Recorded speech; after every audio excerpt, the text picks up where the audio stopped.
Senator Harry Reid has vowed to bring some legislation to the floor. He's been very tight-lipped as to what that may mean. He said that today he was going to start some press about it, and I assume that we're going to see more about this in the coming days, particularly next week. What do we know? What is he wanting to accomplish this time? So the one thing that we do know is that this is going to be very similar to the legislation that we saw in 2013, right after Sandy Hook. We're talking about universal background checks.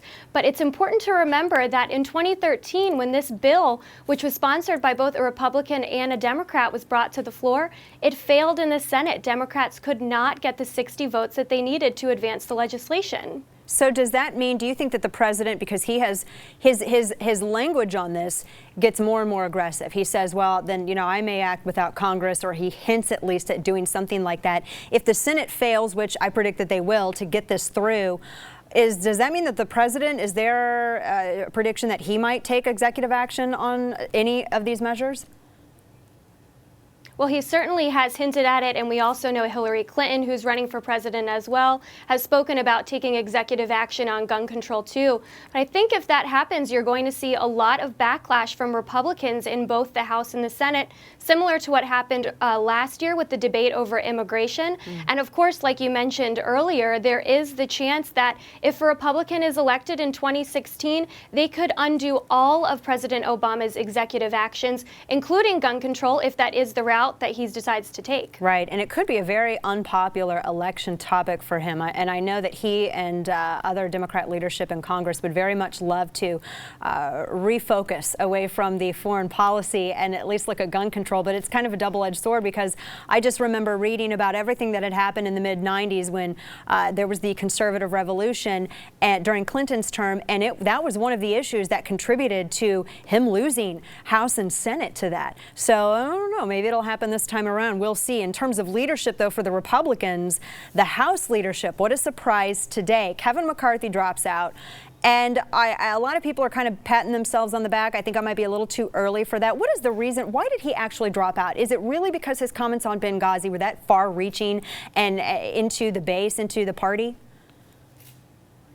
Well, I have to tell you, I was down near the House today when that meeting broke, and it was pure chaos.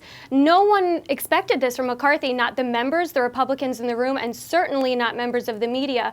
From what I'm hearing from the Republicans that I've spoken with, it really seems like McCarthy's biggest hesitation was that he could not get the 218 votes that he needed from his Republican colleagues to really lock up that nomination, not just within the Republican conference, but also on the House floor. What do you make of all of those rumors that were going around? I saw them tweeted. I mean, there were the reporters at the Daily Caller. I've seen Associated Press folks talking about this, Reuters folks talk. I mean, everybody was talking about this one big rumor that has to do with him and Congresswoman Renee Elmers. I don't know if there's any truth to this. This is something that's kind of been going on for a while.